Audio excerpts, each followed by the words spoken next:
Salut, salut! Alors je vous explique ce tableau qui présente un tarif proratisé. C'est-à-dire que moins il y a d'heures, plus le taux horaire va être cher. Pour que quand votre contrat est petit mais qui vous prend tout de même une place entière, vous ne soyez pas trop perdant. Donc du coup, comment ça marche? En fait, il va falloir choisir votre taux horaire pour un gros contrat. Par exemple, un contrat de 45 heures sur 46 semaines, ça vous fait 173 heures mensualisées et ça vous fait 2070 heures à l'année. Alors c'est ce chiffre qui va nous intéresser.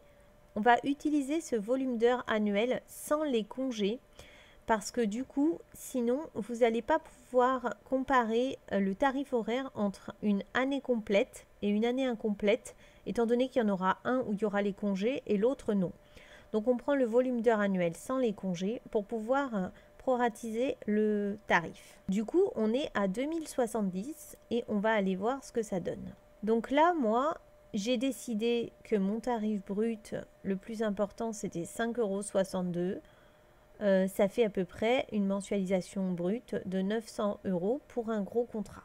Après, vous pouvez mettre ce que vous voulez. C'est à vous de voir. On remplit ce qu'on veut toucher pour les plus gros contrats. Donc là, si je mets 6 € brut pour 2070 heures dans l'année, on a une mensualisation brute à 1035. Alors ensuite, comment ça fonctionne? Moi, je fais ce tableau par employeur.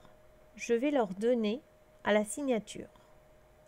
Du coup, quand ils vont vouloir me proposer un avenant, ils vont savoir directement que le taux horaire va être modifié, parce que je leur explique quand je leur donne, que si ils viennent me voir pour un périscolaire ou si ils viennent me voir pour baisser le nombre de semaines, etc., baisser le nombre d'heures mensualisées, eh bien, on va se référer à ce tableau.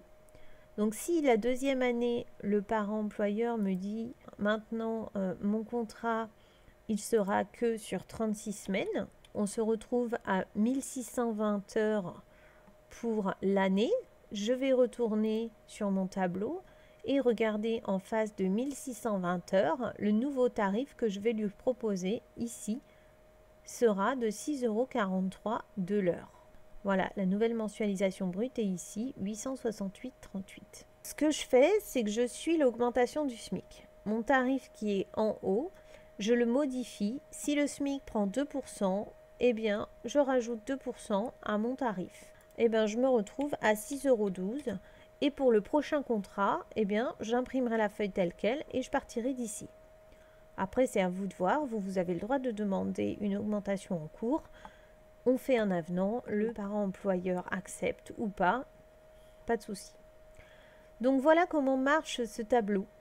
Vous pouvez l'imprimer puisque moi personnellement je le joins au contrat. Ce tableau il n'est pas de moi mais c'est un tableau qui avait été proposé à la base par assistantematernelle.biz. Je l'ai récupéré, je le trouve plutôt pas mal. Personnellement je le pratique depuis 15 ans et il n'y a aucun souci, les parents comprennent très bien comment ça marche. Et comme maintenant il n'y a plus de maximum pour toucher le CMG, eh bien il n'y a aucun souci.